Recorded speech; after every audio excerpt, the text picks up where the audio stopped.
Thank you very much for your time, and we're going to get started. Let's start off with our agenda and introductions. I'll start off with who I am, and my name is Marina De Bona. I'm a program manager for this certificate, and I'm also responsible for other programs that are in my portfolio. And I'll talk a little bit more about the School of Continuing Studies in just a moment, but I did want you to know that I am the manager that oversees this program. Today, I'm going to talk to you about York University, the School of Continuing Studies. I'll talk to you about human resources management, why studying, why is it important to study. I'll talk about our instructors, their expertise, careers in HR, what makes our program here at York University, the School of Continuing Studies, unique. I'll talk about the T-shaped professional, all of our program requirements, the CHRP designation. I'll share some testimonials, talk about admission requirements, the schedule, the tuition, how to apply, and so forth.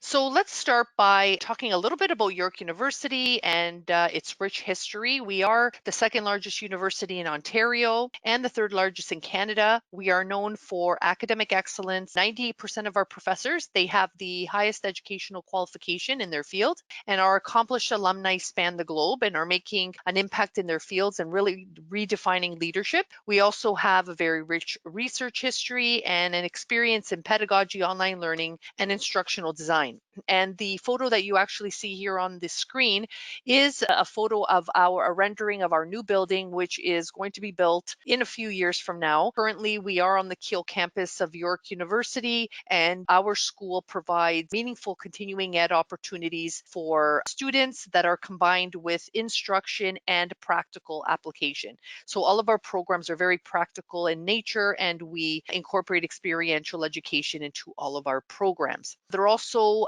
designed to develop the well-rounded professional that employers value, with both the deep discipline-based knowledge and the broad skills that are required to communicate and be effective within a multidisciplinary team. So a variety of options to suit your learning style and schedule, adding a recognized, respected credential such as a School of Continuing Studies certificate has never really been more convenient. So I'm going to be putting some contact information on the screen at the end, and of course I'll be available to answer any questions at the end of the presentation. And we do have continuing studies advisors that are experts in advising prospective students about their goals. So we are here to help, and I'll post that information at the end. Now, the School of Continuing Studies, we serve nearly 2,000 plus students through continuing professional education certificates. We have pathways to degree programs. We have an English language program, which draws students from 50 countries across the world. And we also have earned international attention for our innovative approach to continuing studies and also English academic preparation program design. Some of the other programs that we offer here at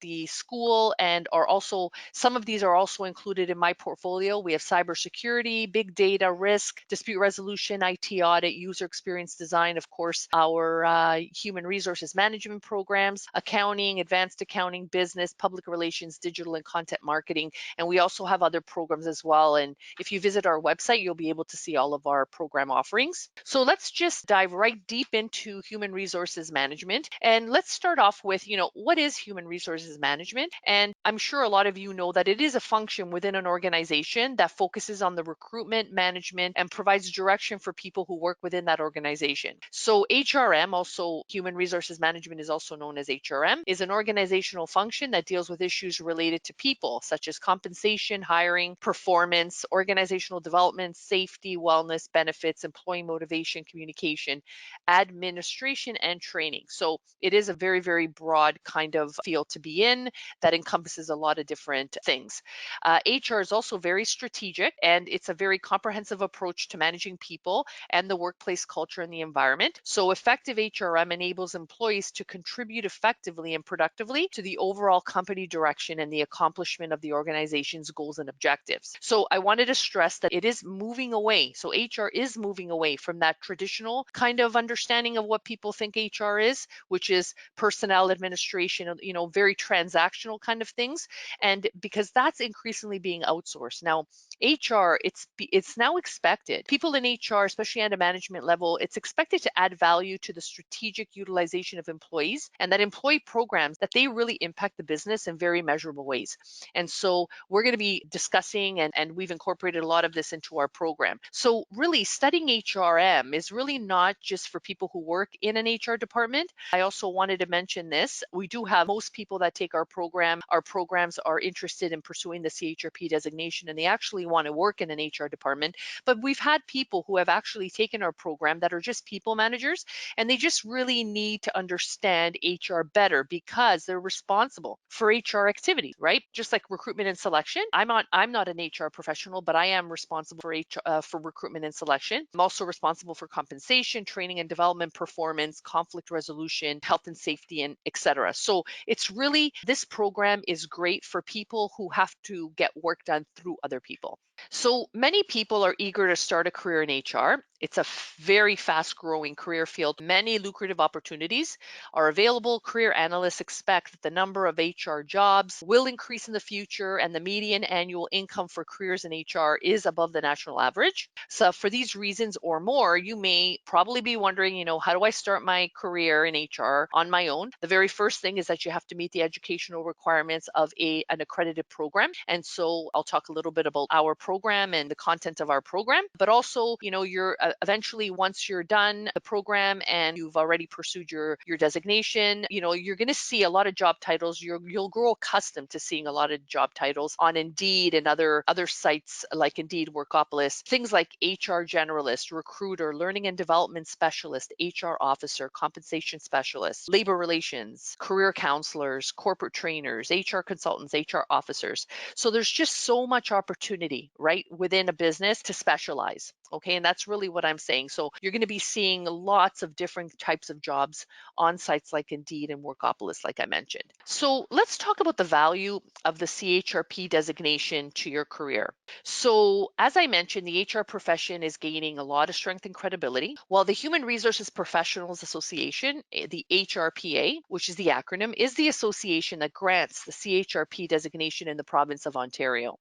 And it's a professional regulatory body for those that practice HR in Ontario. According to a large study that was conducted by payscale.com, they confirmed that those that have obtained the CHRP designation are promoted faster, they're hired by larger companies, and they earn more than those without the CHRP designation. They also indicate that job postings requiring the CHRP designation have actually increased by 70%. So not only does the CHRP designation correlate to many more job opportunities for HR professionals, it can also be tied to promotions, to higher levels of responsibility and pay. So what PayScale was able to look at, they looked at the HR professional's career path information, specifically, how did their job title change in the span of 5 years? Then they looked more closely to see if those individuals who earned the CHRP progressed into higher level positions more quickly than those colleagues that didn't have the designation. And the conclusion from the analysis was that professionals with the CHRP designation were promoted more frequently, they were moved into higher positions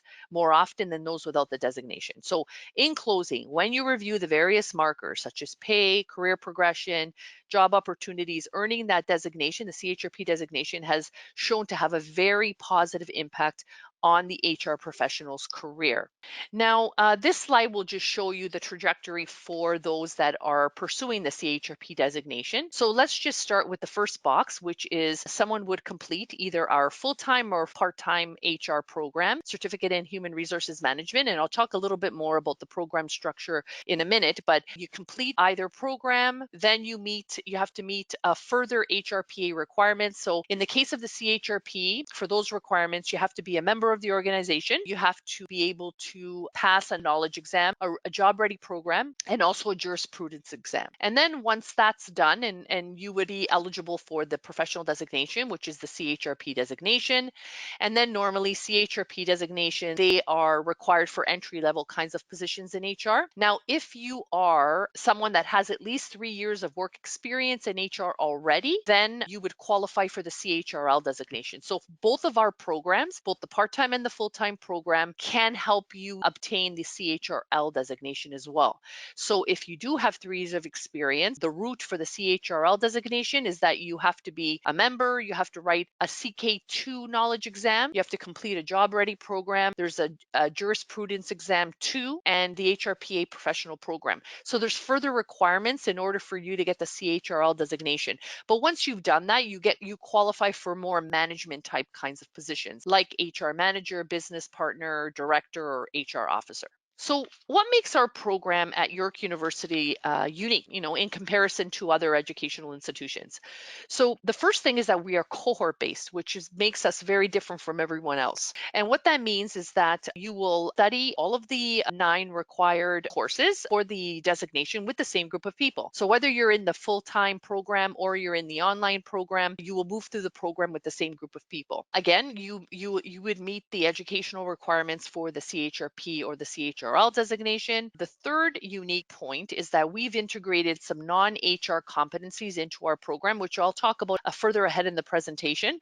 We have very experienced instructors. All of our instructors are practicing professionals that are working in HR on a full-time basis and can bring loads of experience and case studies and examples to the classroom. The programs are very, very flexible. You'll be able to have a lot of networking opportunities because of the cohort model.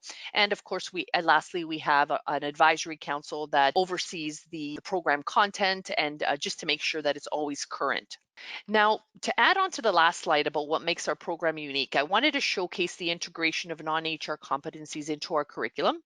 Now, our goal is to graduate or create the T-shaped professional. So all of our graduates should be T-shaped professionals once they finish our program. And what that means is that they are able to write, speak, negotiate, problem solve, make ethical decisions, and think critically. So what's important about this slide is that the T-shaped professional, the way that it works is that the bottom of the T are the core skills to do the job. So in this case, we will provide you with all the core skills to do the job in human resources management. And then the top part of the T are the cross-functional skills that I just mentioned that are critical for you to succeed in your career.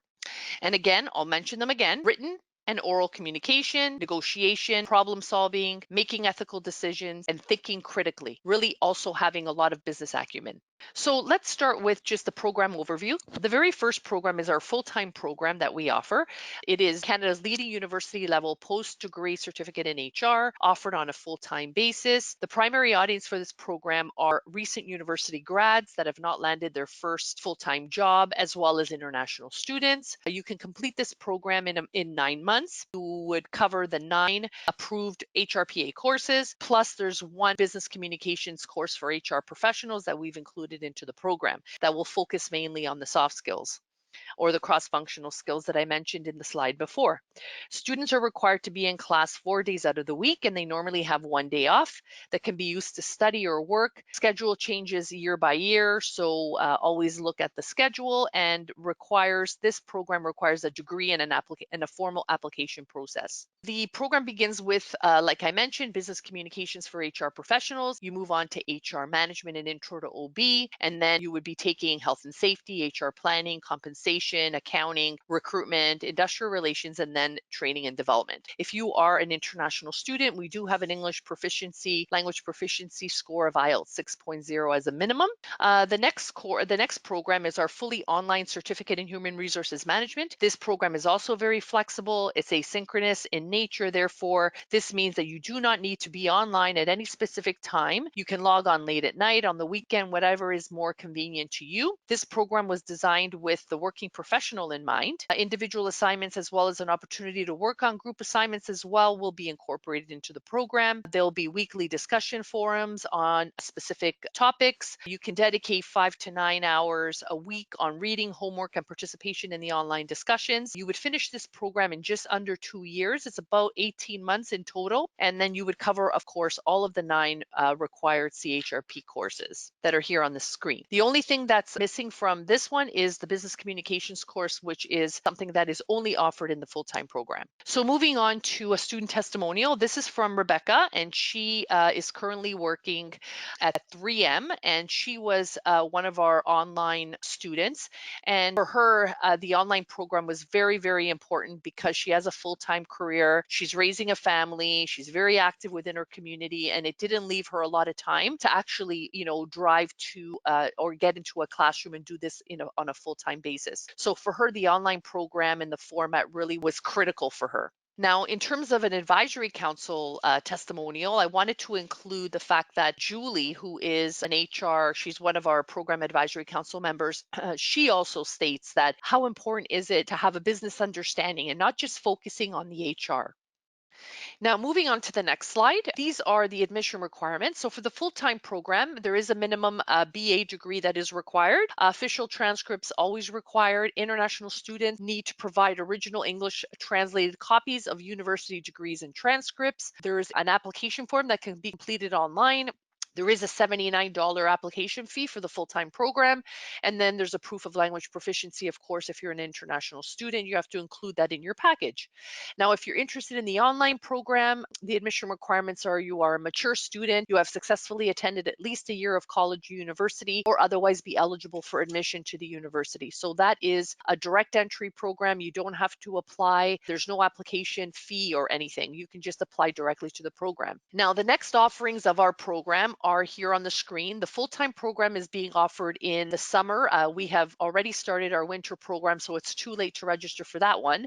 But the next program is in the summer of 2020. In May, it starts, first week of May, and then in the fall, it starts in September. The part-time online program, well, we have a program that is starting on January the 20th, which is this Monday. We only have like 3 or 4 spots left. So if there's anyone that is interested in the part-time online program, I would strongly encourage you to register like today in order to secure a spot. The summer 2020 starts in May, and then we offer the fall program in September. So the part-time online program is offered 3 times a year, and so is the full-time program. All of the full schedules are available on our website. Now, in order to enroll, you can go to continue.yorku.ca. The program fee for the full-time program for international students is $18,999, and then for domestic students, it's $82.49. Program fee for the part-time online program is $69.21. These fees do not include books. Each course has at least 1 book, so you should budget at least $150 per course on the books. So here's the contact information for the School of Continuing Studies. We do have a Continuing Studies advisor, David, and he could be contacted at continue@yorku.ca, and he would be happy to answer any questions. For registration inquiries, please contact regscs@yorku.ca, and they could help you as well. And that brings me to the end of my formal presentation. If by any chance you have a question and after this webinar is done, please contact David. I've put his contact information on the screen so that you can just jot that down. I would encourage all of you to please contact David if you have any questions that you can think of after this presentation. I'm looking forward to meeting all of you. I hope that you choose York University School of Continuing Studies. Thank you very much, everyone. Have a wonderful day, and thanks for joining me today.